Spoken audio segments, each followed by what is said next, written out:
다양한 나이, 다양한 전공, 관심 분야의 사람들이 모여 다양한 관점에서 다양한 이야기를 나누는 방송 오로지입니다. 여러분, 오늘도 저희와 함께 슬기로운 지식 한잔 하실래요? 제24회 폰 노이만 지금 시작합니다. 오늘도 각자 자기소개 먼저 하고 시작하겠습니다. 저는 수학과 컴퓨터에 관심이 많은 노이만입니다. 저는 창업과 유튜브에 관심이 많아야 할 젠젠입니다. 저는 사람들과 사람들의 마음에 대해서 관심이 많은 난나입니다. 국제정치에 관심이 많은 마크입니다. 교육과 미래에 관심이 많은 나폴스입니다. 네, 다들 한 주간 어떻게 잘 지내셨나요? 어떻게 흘러갔는지도 모르겠어요. 되게 빨리 갔던 것 같아요. 저는 이거 오로지에서 이 질문이 인생을 한 번씩 점검해 줄 수 있는 되게 좋은 그런 기회 같아요. 인생식이나요? 한 주를 한 주 점검. 저는 IQ 테스트 했어요. 몇 나왔어요? 굉장히 높게 나오셨다고. 다음에 이따가 알려드릴게요. 이따가 네. 근데 그거 꽤 오래 걸리지 않았어요? 그 제한 시간이 35분인가? 그 정도 되고 저는 한 30분 정도 걸린 것 같아요. 자세한 거는 이따 말씀드릴 테니까 저희 방송을 쭉 청취해 주세요. 저는 지난주 좀 힘들었던 것 같아요. 그러니까 제가 약간 몸의 피로도나 이제 정신적 피로도가 느껴지는 게 이제 입안에 구내염이 돋거든요. 그래서 구내염 개수로 좀 약간 그 주를 파악하는데 지난주에 유독 많았고 뭐 해야 될 것들이랑 뭐 학교뿐만이 아니고 이것저것 이제 선출물들이 좀 나와야 되는 것들이 있어서 그거에 좀 시달렸던 것 같아요. 그래서 좀 힘든 상황입니다. 저는 뭐 딱히 없어서 저는 이제 본격적으로 그 학교에 아이들이 오는 날이 점점 더 가까워오고 있거든요. 그래서 그 카운트다운 하면서 계속 학교 뭐 돌아보고 안전 점검하고 아이들 오는 날 기다리고 뭐 그런 거의 반복이었습니다. 네, 그리고 저희가 덕분에 챌린지를 참여하게 됐는데요. 네, 이번 주에는 댓글 대신 특별한 감사 인사를 전해드리고자 합니다. 아는 척 매뉴얼에 최집사님께서 뜻깊은 덕분에 챌린지에 지목해 주셨는데요. 모든 의료진 여러분과 질본에서 고생하시는 분들, 그리고 코로나 관련해서 봉사하시는 모든 분들께 감사하다는 말씀 꼭 전해드리고 싶습니다. 하루빨리 코로나 사태가 종식되기를 진심으로 희망합니다. 의료진 여러분 덕분에 저희는 사랑하는 가족과 행복한 시간을 보낼 수 있습니다. 여러분 덕분입니다. 감사합니다. 감사합니다. 감사합니다. 시작하기 앞서 공지사항 하나만 말씀드리겠습니다. 저희 오로지가 구독자 감사 이벤트를 진행하려고 합니다. 박수 한번 칠까요? 네. 너무 영혼이 없는데요? 인정인가요? 와, 신난다. 네, 갑작스러워서 제가 갑작스럽게 박수를 요청해서 네, 오늘부터 6월 14일 일요일까지 이벤트 참여합니다 라는 문구와 함께 댓글을 달아주시는 청취자분들 가운데 5분을 선정해 저희가 자그마한 선물을 드리고자 합니다. 댓글뿐만 아니라 인스타그램 DM 혹은 오로지 이메일도 괜찮습니다. 오로지 인스타그램과 이메일 주소는 모든 에피소드 소개글에 보면 나와 있습니다. 댓글 형식은 아무 글이나 괜찮습니다. 오로지 방송 혹은 오로지 패널에 대한 질문사항이 있다면 질문을 남겨주셔도 좋고 응원의 메시지도 좋습니다.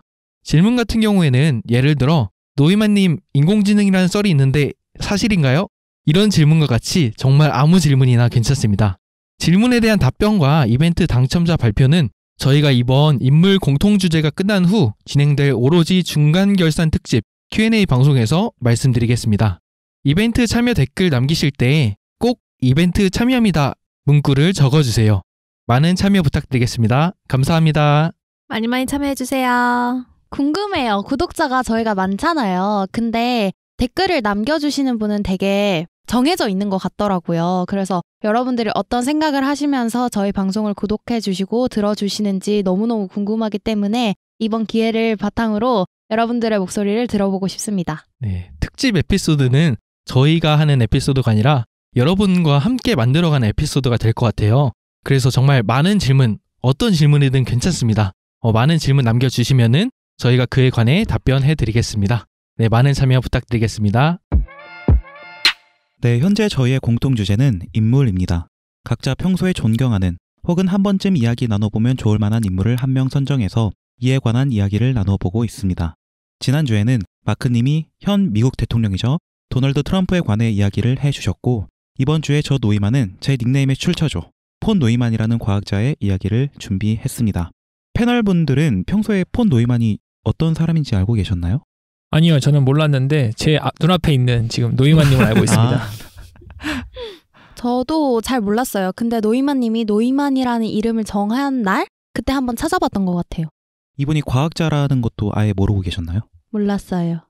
저도 언뜻 천재, 과학자, 뭐 이과 쪽에서 정말 비교하기가 어려울 만한 인물이라는 그런 것만 알고 있었어요. 저도 마찬가지로 노이만에 대해서 모르고 있다가 그 노이만 님이 노이만이라는 닉네임을 하셨잖아요. 그때 이제 찾아봤을 때 제가 찾아본 게 정말 말도 안 되는 천재 과학자다. 천재 오브 천재이다. 이런 글을 보고 그때 조금 알아봤던 것 같아요. 그게 전부입니다. 네, 대부분의 사람들은 폰 노이만이라는 사람이 아주 유명한 과학자라는 사실을 알고 있지만 알베르트 아인슈타인의 상대성 이론이나 갈릴레오의 지동설처럼 대표적인 업적을 쉽게 떠올리지는 못하는 것 같아요. 하지만 그가 머리가 아주 좋았던 천재였다는 건 대부분 알고 있는 사실이죠. 그래서 제가 오늘 준비한 이야기는 크게 두 가지로 나뉩니다. 하나는 폰 노이만이라는 인물의 생애와 업적, 성격, 종교와 같은 인물 그 자체에 대한 이야기고요. 다른 하나는 폰 노이만의 천재성에 관한 이야기를 할 예정이에요. 폰 노이만의 천재성을 살펴보면서 더 나아가서 천재라는 것에 대해 이야기를 해볼 예정이에요. 누구를 천재라고 할 수 있는지, 천재는 타고나는 것인지, 후천적으로 천재가 되는 방법은 없는지, 천재는 어떻게 사고하는지와 같은 질문에 대해서 패널분들과 의견을 나눠보고 또 제가 준비한 이야기를 들려드리겠습니다. 그럼 이제 폰 노이만의 생애에 대해 간단하게 이야기 나눠보겠습니다. 먼저 생애를 간단하게 알아보고 방송 마지막에 그의 업적과 그의 종교에 관한 이야기도 준비되어 있습니다. 폰 노이만은 1903년 오스트리아 헝가리 제국 부다페스트에서 태어납니다. 폰 노이만은 어릴 때부터 다양한 학문에 뛰어난 영재였는데요. 무려 8살의 나이에 미적분을 이해하고 10살이 되기 전에 영어, 프랑스어, 독일어, 이탈리아어를 공부합니다. 1911년 부다페스트 내에서 가장 교육 수준이 높은 엘리트 학교이죠. 김나지움에 입학한 노이만은 거의 모든 분야에서 두각을 나타냈지만 그래도 완벽하지는 않았는지 체육 성적만큼은 저조했다고 하네요. 폰 노이만이 김나지움을 다닐 때 그의 천재성을 보여주는 일화가 하나 있는데요. 당시 노이만의 개인과의 선생님이었던 헝가리의 수학자 세괴 가보르는 노이만과의 첫 만남 이후 그의 수학적 재능에 깊게 감명받아 눈물을 흘렸다고 합니다. 어릴 때부터 남달랐던 폰 노이만의 천재성을 보여주는 일화 중 하나이죠. 김나지움을 졸업한 폰 노이만은 부다페스트 대학교에서 수학 주전공에 물리, 화학 부전공으로 박사 학위를 받았고 취리히 연방 공과대학교에서 화학공학 석사 학위를 취득하였죠. 이후 베를린 대학교에서 교수로 근무하던 노이만은 독일에서 나치 독일이 탄생하자 유대인이었던 그와 그의 가족들은 미국으로 망명하게 됩니다. 미국으로 건너간 노이만은 미국의 프린스턴 고등연구소에 들어가게 되는데요. 이곳에서 노이만은 제2차 세계대전 당시 맨해튼 프로젝트에 참여해서 원자폭탄을 개발하는 데 많은 역할을 합니다. 이후 원자폭탄보다 위력이 훨씬 더 강한 수소폭탄 개발 프로젝트에도 참여했는데요. 이러한 일들이 결국 노이만의 건강에 악영향을 주게 되죠. 결국 폰 노이만은 1955년 방사능이 원인으로 추정되는 골수암과 췌장암에 걸려 시한부 인생을 선고받게 됩니다. 당시 인공지능을 연구하고 있었던 노이만은 컴퓨터와 뇌라는 책을 저술하고 있었지만 결국에는 완성하지 못하고 1957년에 사망하게 됩니다. 여담으로 노이만이 사망할 당시에 미국의 군사 기밀을 너무 많이 알고 있었기 때문에 그를 병원에서 면회할 수 있었던 사람은 소수였다고 하네요. 그럼 노이만의 성격은 어땠을까요? 보통 우리가 뛰어난 수학자의 성격을 떠올리면 내성적이면서 차분한 성격을 많이 떠올리는데요. 노이만은 그 반대로 매우 사교적인 사람이었다고 하네요. 그는 평소에 고가의 정장을 즐겨 입고 다니면서 파티를 자주 즐겼다고 해요. 돈과 고급 스포츠카도 좋아했죠. 폰 노이만의 아내는 식습관과 관련해 노이만이 칼로리를 제외한 모든 것을 다 세고 다니는 남자라고 말했는데 실제로 먹는 것을 굉장히 좋아했다고 해요. 그래서 살집도 조금 있었어요. 폰 노이만은 괴팍한 성격도 가지고 있었는데요. 그는 종종 자신의 집에서 축음기로 엄청나게 크게 음악을 틀어서 알베르트 아인슈타인을 포함한 이웃 주민들을 깜짝 놀라게 했다고 합니다. 그리고 그는 변태적인 성향도 가지고 있었는데요. 그의 동료들이 그를 역사상 가장 창의적인 음담패설 작가라고 칭했던 걸 보면 알 수 있는 대목이죠. 그리고 그는 많은 여성들과 성적인 쾌락을 즐겼으나 감정적인 애정은 싫어했고 몸매를 기준으로 여자를 평가했다고 합니다. 이와 관련된 일화가 하나 있는데요. 폰 노이만은 사무실에서 여자 비서의 책상 앞부분을 다 없애버렸다 해요. 그리고 가끔씩 머리를 숙여서 비서의 치마 속을 몰래 들여다보는 취미가 있었다고 합니다. 네, 지금까지 폰 노이만의 생애와 성격에 대해서 간단하게 말씀드렸는데요. 지금까지 봤을 때 폰 노이만은 어떤 성격을 가지고 있는 사람이었던 것 같으신가요? 순서의 중요함을 알았어요. 그러니까 처음 이야기를 들었을 때는 와 대단하네, 엄청 똑똑하네, 막 이런 사람이 있어 하는데 마지막 대목이 너무 약간 미성숙한 인간의 모습을 보여줘서 그냥 아 그렇구나, 이런 별로인 모습도 있구나 라는 생각이 드네요.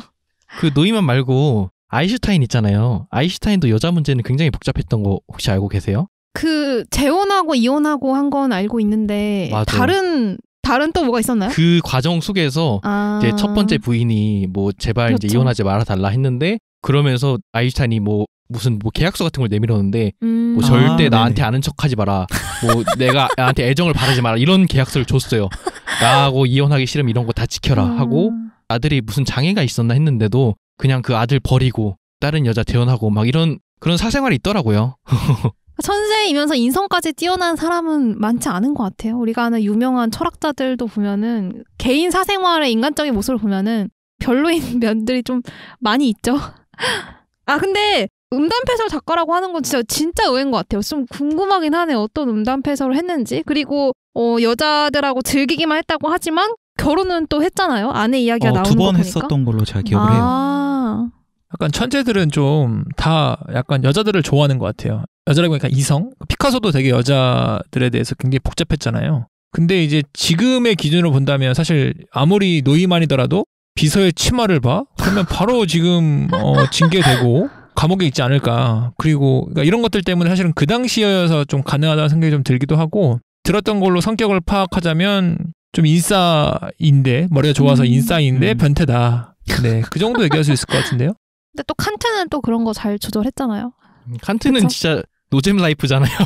인생만 보면은 자기가 말한 게 있으니까. 그래 나름 강의도 잘하고 강의 인기 되게 많았어요. 칸트는 되게 재밌어하고 학생들이. 뭐지? 딱 정해진 시간에 산책하고 맞아요. 정해진 시간에 담배 피고 신문 보고. 그리고 그거 아세요? 러브스토리도 칸트를 되게 좋아하는 이성이 있었는데 칸트가 결혼할까 말까를 7년 고민했대요. 그래서 결혼하는 것의 장점, 단점 이렇게 적어놓고 그래서 7년 동안 고민하다가 그래 결심했어. 결혼하겠어 라고 했는데 그 여자분은 이미 다른 남자랑 결혼해서 아이까지 있는 거예요. 그래서 그런 안타까운 러브스토리가 있는 천재도 있습니다.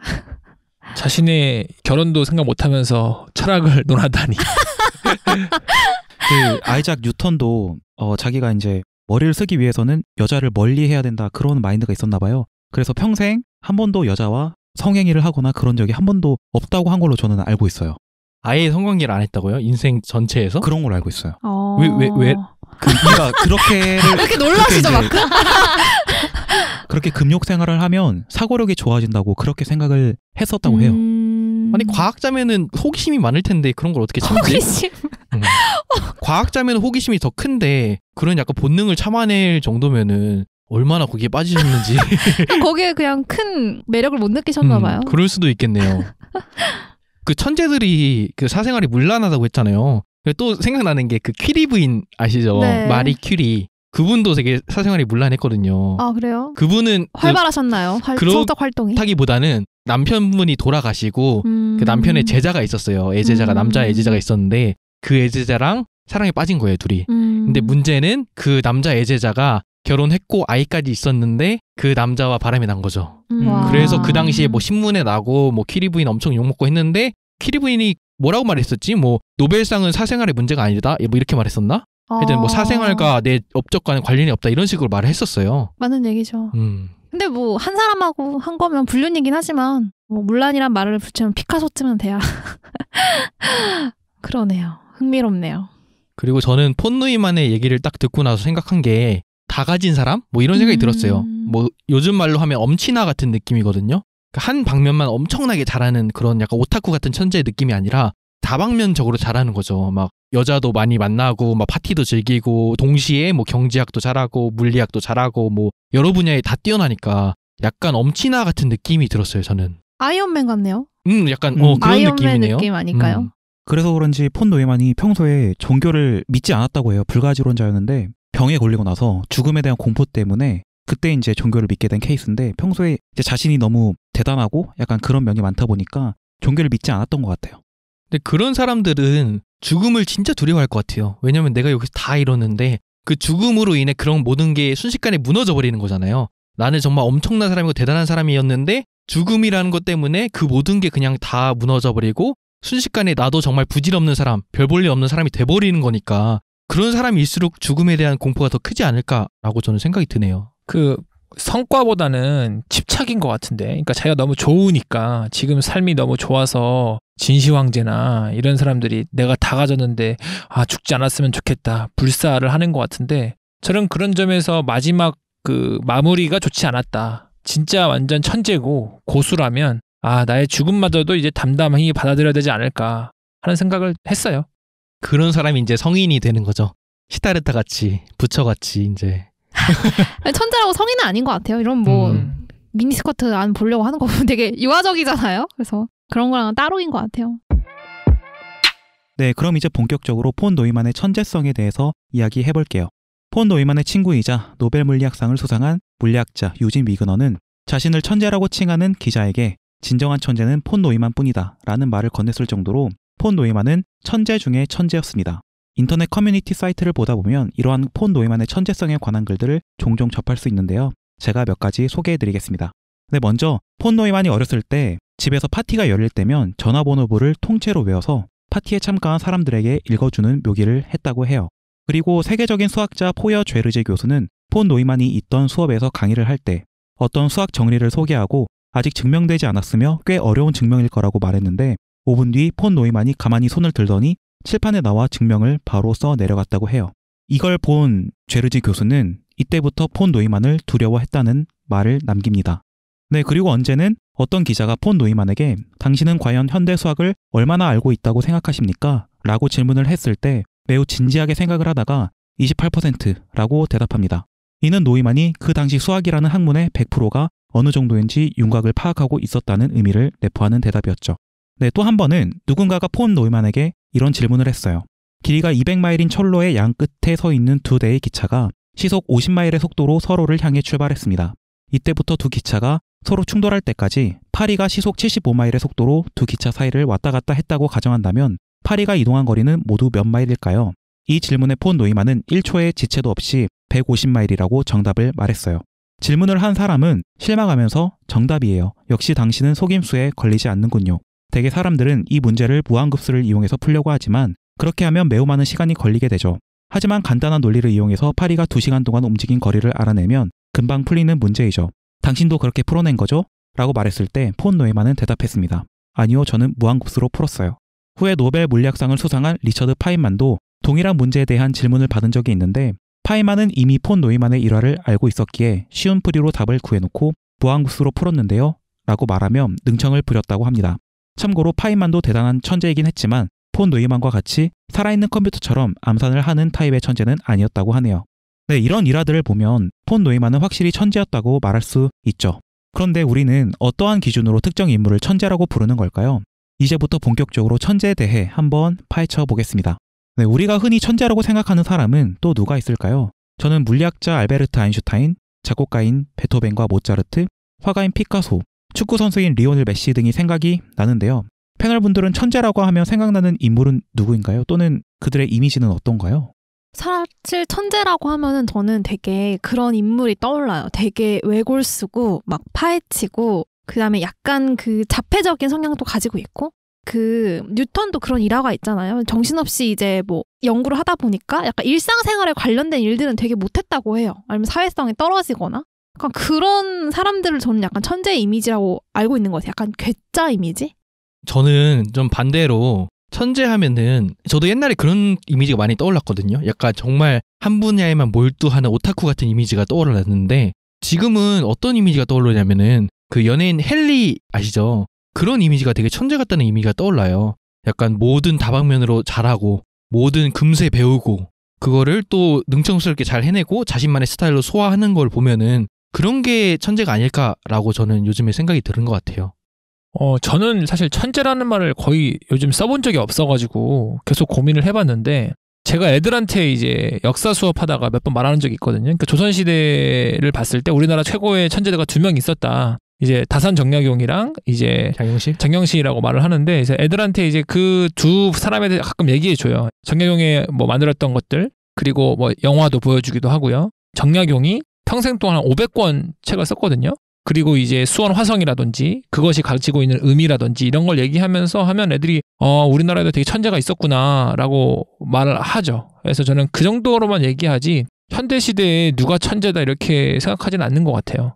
저는 천재라는 말 자체가 하늘에서 내려온 재주, 그리고 영어로 말을 하면 지니어스잖아요. 그 앞에 있는 진, 이게 유전자적 의미를 내포를 하고 있는 그 단어인데 그냥 말 자체가 선천적으로 타고난 능력을 말을 하는 것 같아요. 그래서 천재라는 말을 들으면은 노력과는 조금 반대되는, 노력 없이 자기가 가지고 태어난 재능이 아주 특출난 사람이 떠오르는데, 그래서 저는 요새 영재 발굴단 그게 자꾸 떠올라요. 아이들은 사실 그 어른들에 비해서 살아온 연수가 적잖아요. 그럼에도 불구하고 어른보다 훨씬 더 뛰어난 재능을 갖고 있고 어른은 쉽게 풀지 못하는 문제를 되게 빨리 푼다던가 이러한 재능을 가지고 있는 친구들을 보면서 이게 바로 천재가 아닐까 그런 생각을 합니다.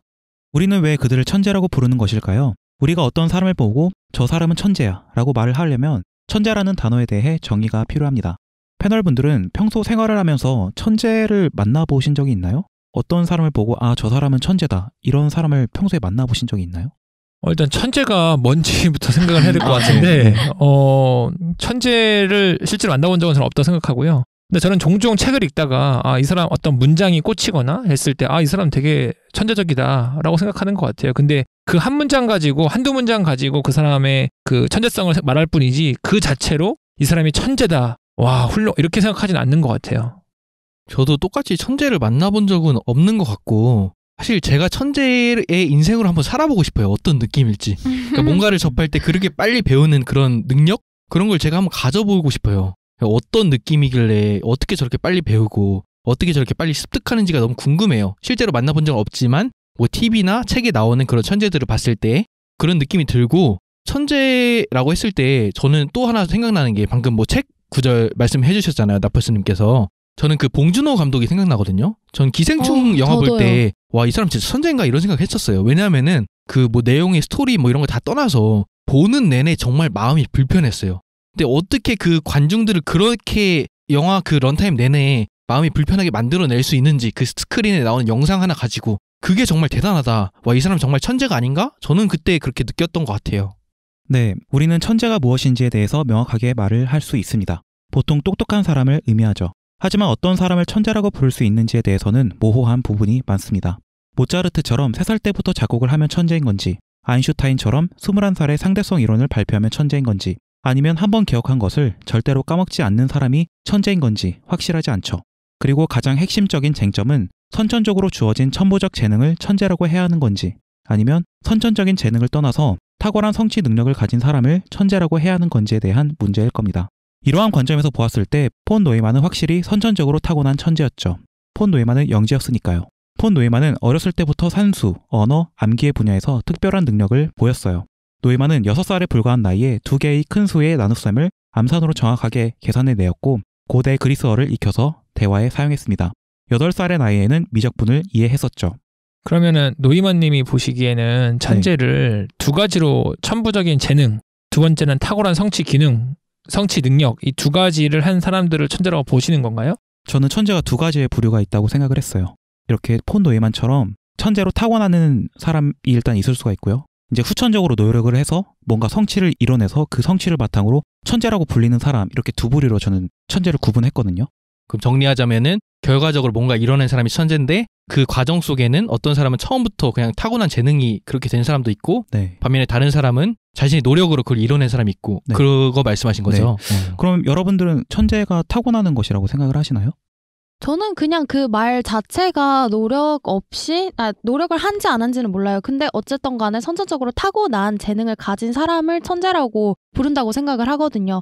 그거 아세요? 그 에디슨이 말한 것 중에 하나가 천재는 99%의 노력과 1%의 재능으로 이루어진다라고 말했잖아요. 그게 많은 사람들이 그걸 이해할 때 그럼 노력을 해야 되구나. 뭐 타고난 건 없겠구나. 우리가 노력하면 되는 거구나. 라고 생각을 할 텐데 에디슨이 말한 의도는 뭐냐면은 아무리 99% 노력을 해봤자 1%의 재능이 없으면 안 된다. 이걸 강조하고 싶어서 말을 했다고 합니다. 저는 사실 타고난 부분이 보여지는 거는 어릴 때 한정이라고 생각을 해요. 왜냐면 어릴 때는 10살짜리 애가 언어를 4개를 한다라고 했을 때 이 아이의 노력을 보기엔 사실 조금 어렵잖아요. 노력이라기보다는 애가 뭔가 언어적인 능력이 조금 더 뛰어난다든지 수적인 감각이 좀 더 일찍 깨우쳤다든지 그런 점에서는 영재의 천재성이라는 건 전 타고났다고 생각할 수 있지만 어른이 됐는데 아무런 노력 없이 천재 소리를 듣는 사람은 저는 사실 없다고 생각을 하거든요. 물론 그 타고났던 부분으로 시작점이 다를 수는 있지만 어른으로 다 성장하고 난 이후에도 꾸준히 성취를 하기 위해서는 저는 항상 노력이 정도의 차이는 있을 수 있지만 무조건 들어가야 된다고 생각을 하기 때문에 성인이 되어서도 천재 소리를 듣는 사람은 노력에도 분명히 어떤 그런 천재성을 가지고 있는 사람이어야만 가능하다고 생각을 해요. 그래서 저는 노력을 하나도 안 한 천재는 없다고 생각을 해요. 저도 비슷해요. 노력이 되게 중요하다고 생각을 하는데 그러니까 사실 우리 영재란 말을 많이 쓰잖아요. 근데 영재라는 거는 아직 가능성이 있는 사람들을 말하는 거거든요. 되게 영재 발굴단이라는 것도 사실은 얘가 되게 가능성이 있어 보인다. 하지만 얘가 성장을 했을 때 어떤 결과가 되고 어떤 성의로 됐을지는 모르는 거기 때문에 영재라는 말을 쓰는 거죠. 천재 발굴단이 아니라. 그래서 그런 점에서 저는 사실 노력이 되게 중요하다고 생각을 하는 입장이고 영재 발굴단 말씀하셔서 제가 생각이 났는데 사람들이 영재 발굴단을 보고 또 천재들의 이야기를 보면서 계속 생각하는 게 그런 거잖아요. 이거는 뭐 엄마 아빠가 어떻게 키웠길래 또는 엄마 아빠가 어떤 사람이길래 아이들이 천재가 되는 걸까? 뭐 엄마 아빠의 유전자의 뛰어남인가? 아니면 뭐 이들이 아이를 가르칠 때 뭐 다른 특별한 교육법을 쓰나? 막 이런 거를 되게 고민을 하잖아요. 근데 영재 발굴단에서 제가 제일 인상 깊었던 게 어떤 거였냐면은 어머니 아버지 두 분이 청각에 장애가 있으셨어요. 그러니까 잘 못 듣고 언어도 이렇게 말을 이렇게 잘 해줄 수 없는 분이셨는데 그 아이가 엄청 똑똑해요. 엄청 똑똑한 거예요. 그래서 테스트를 해봤는데 그 부모님이 아이의 말을 엄청 경청해 주시는 거예요. 그래서 경청도가 굉장히 높으신 부모님이셨던 거예요. 그로 인해서 아이가 그런 능력을 가질 수 있었던 거죠. 그런 면에서 봤을 때는 DNA가 얼마나 기여할까? DNA와 환경의 그 정도를 봤을 때는 환경도 엄청 중요할 거라고 생각을 해요. 근데 저는 DNA는 무시 못한다고 생각하긴 해요. 그쵸? 개인적으로 무시 못하죠. 못한다고 생각하지만 노력이나 주변 뭐 부모님이라든지 이런 교육의 환경이 되게 뒷받침되어야 된다라고 생각을 하고 사실 제일 중요한 거는 우리가 천재를 어디까지로 볼 거냐인 것 같아요. 그러니까 우리가 노이만 같은 경우는 굉장히 넘사벽일 수도 있는데 저는 개인적으로 뭐 메시도 물론 천재지만 전 손흥민도 되게 천재라고 생각하거든요. 왜냐면 우리나라의 축구계에서 사실 되게 높은 성과를 보이고 있고 물론 아무리 그렇게 노력한다고 해서 그렇게 안 될 것 같기도 하고 어쨌든 뭐 박지성이라든지 그런 점에서 사실 천재는 되게 많은데 우리는 너무 가장 정점에 있는 사람 딱 한 사람 이 사람을 생각하다 보니까 수많은 사람들의 천재를 약간 그래도 아직 너네는 천재는 아니야 라고 보고 있는 게 아닐까 하는 생각이 들어요. 근데 확실히 그건 있는 것 같아요. 모차르트 같은 경우도 음악을 듣자마자 알잖아요. 이거는 완전 다른 경지의 수준이다. 그러니까 사람들은 그런 거에 매력을 느끼게 되거든요. 뭔가 사람들을 한 번에 현혹시키는 어떤 작품을 만든 사람이라든지 누가 보기에도 그러니까 노이만 같은 경우도 막 외우는 거 보면은 와, 저 사람 뇌는 우리랑 다른 뇌인가? 막 이런 경이로움을 한 방에 주는 사람이 있잖아요. 그럼 그런 사람들한테 뭔가 어떤 경이로움이 있는 거죠. 그러면 그 사람들을 저 사람은 약간 클래스가 다른 천재다 라고 하는 게 생기게 되는 것 같아요. 근데 제가 궁금한 거는 DNA로 전달이 되면은 천재의 자손들은 쭉 천재가 나와야 되지 않나요? 근데 그렇게 되는 경우가 많지 않잖아요. 그 아까 전에 천재를 만나봤냐는 질문을 해주셨을 때 제가 만나본 적 없다고 그랬잖아요. 근데 다시 생각해보니까 있어요.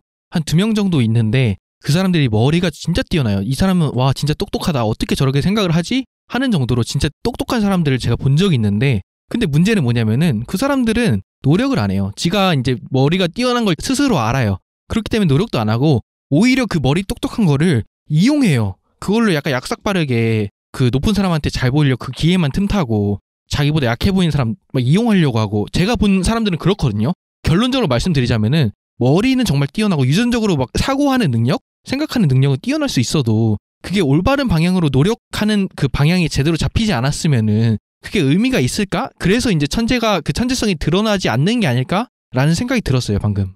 옛날에는 천재가 되게 많았잖아요. 천재라고 지칭을 할 수 있을 만한 인물들이. 근데 지금 생각해보면 현대에는 사실 천재라고 우리가 말을 하는 사람들이 거의 없잖아요. 근데 지금의 천재는 기껏해야 이제 아이들에게 이제 너네는 천재성이 있다 하는데 그게 약간 영재에 뭔가 한정이 되어 있는 그런 느낌이 들어요. 근데 왜 현대사회의 어른들은 왜 천재가 없을까요? 왜 천재라고 지칭하는 그 벽이 높아서 그런 건지 아니면 아까 마크님 말씀처럼 천재성이 있지만 이제 노력을 안 하기 때문에 그거가 빛을 발하지 못하는 걸까요? 빛을 발하지 못하기 때문일까요? 옛날에 비해서 과학적이나 뭐 이런 철학적이라든지 이런 정답들이 굉장히 많이 이제 전문화되고 수준이 올라왔기 때문에 그 이상의 성과를 내기가 사실 더 어렵다는 거죠. 그렇기 때문에 지금 천재라고 하기엔 되게 어렵지만 사실 저는 각 분야의 사람들이 천재라고 생각을 해요. 단적인 예로 제가 고등학교 때도 저도 제주도에서 이제 영재 학교 다녔었거든요. 우연하게 그랬는데 나름 수학 되게 좋아했어요. 진짜 수학을 정말 좋아하고 고등학교 갔는데 그래서 이과를 갔죠. 근데 아무리 수학을 해도 진짜 1등급 그리고 그 1등급 가장 최상위 이제 하나 맞거나 하나 틀리거나 다 맞는 애들은 정말 천재적인 애들이에요. 그러니까 무슨 말이냐면 제가 그때 저는 기억하는 게 뭐냐면 그때 되게 좌절을 했거든요. 난 되게 머리 좋다고 생각했는데 ALT 그러니까 실제 공부하는 시간에 5시간을 수학만 공부했고 1시간만 영어 공부했어요. 언어랑 과탐은 보지도 않았어요. 그렇게 문제를 풀어도 안 되는 거예요. 근데 걔네들이 봤을 때 모의고사 막 풀어가지고 막 힘들게 풀어가지고 했는데 전 틀렸는데 걔네한테 가면 이제 걔네 이미 몇 줄로 딱 해놓았던 것들 그런 애들이 전 천재라고 생각해요 개인적으로. 그래서 그런 친구들이 지금 되게 잘 돼가고 뭐 각 분야에 살고 있는데 저는 그런 정도로 본다면 사실 천재들은 되게 많다고 봐요. 영재고라든지 지금 뭐 노벨상을 못 탔지만 각 분야에서 엄청난 뭐 전공을 하고 있는 사람들 저는 그 사람들이 그 당시에 만큼은 못했다라고 생각하진 않고 그래서 저는 그런 점에서 천재 되게 많다 그렇게 봐요. 교육받는 수준이 올라가면서 상향 편준화가 된 부분이 있죠. 그렇죠. 그래서 옛날에는 교육받는 것 자체가 너무 적은 수만 받았잖아요. 그래서 이제 뭔가 하나만 업적을 내도 엄청 천재적으로 보였는데 이제는 기본적으로 다 대학은 많이 나오고 말도 다 할 수 있고 하다 보니까 그런 면이 있는 것 같아요. 완전 동의를 하는 게 지금 영재들한테 천재다라고 말을 하는 것도 사실 영재 아이들이 결국 하는 일이 결국 지금 다 증명이 되고 다 밝혀진 것들을 증명을 다시 하는 일에 그치잖아요. 그런 것 같아요. 추가적으로 하나만 덧붙이자면은 그래서 이제 난나님 말씀처럼 요즘에는 너무 상향 평준화가 되어 있기 때문에 물론 뛰어난 사람들도 정말 많을 것 같아요. 이제 그 사람들이 과거 시대로 갔으면은 천재라고 빌렸을 테지만 지금 시대에는 천재라고 안 불리는 것 같아요. 그래서 이제 현재 시대에는 어떤 사람들이 천재라고 불리는지 보면은 일론 머스크 같이 남들이 안 하는 걸 해내는 사람이 천재라고 이제 평가를 받는 것 같아요. 워낙에 상향 편준화 되어 있고 많은 사람들이 그 분야에 막 도전하고 이러니까 아예 그 틀에서 벗어나서 새로운 개념을 도전하는 사람 그런 사람이 요즘에는 천재라고 이제 평가를 받지 않나라고 생각이 드네요. 방금 스티븐 잡스도 천재라고 얘기를 듣나요? 어떤 한 분야에 대해서 혁신을 일으킨 사람에 대해서 이제 그쵸. 천재라고 지칭을 하는 것 같아요. 완전 구조를 바꿔놓는 그쵸. 사람들이죠. 뭐 패러다임을 바꾼다던가. 그리고 저는 이 시대의 천재가 지금 만들어지고 있는 중이라고 생각을 해요. 저는 천재가 분명히 그러니까 물론 직관적으로 봤을 때 그 사람은 천재라고 할 수 있겠구나. 또 분명 천재라고 할 수 있지만 그 사람의 이제 이뤄놓은 업적을 가지고 그 사람이 천재다라고 생각할 수도 있다고 생각을 하거든요. 그런 부분에 봤을 때는 그러니까 나중에 천재라고 불릴 사람이 현재 만들어지고 있다라고 생각을 합니다. 5명 중에서도 만들어지고 있을 수도 있어요. 네. 자기를 의식해서 말하는 것 같은데 좀 아닙니다. 티났나요? 누구 말하는 거지? 서로 지금 여기서 걸렸어. 그러니까 서로 자기가 천재라고 생각하고 있는 거예요. 세상에나. 마크는 IQ를 제가 물어봤을 때 제가 이길 수 없는 IQ를 가지고 있기 때문에 아니. 궁금하시죠? 끝까지 들으세요.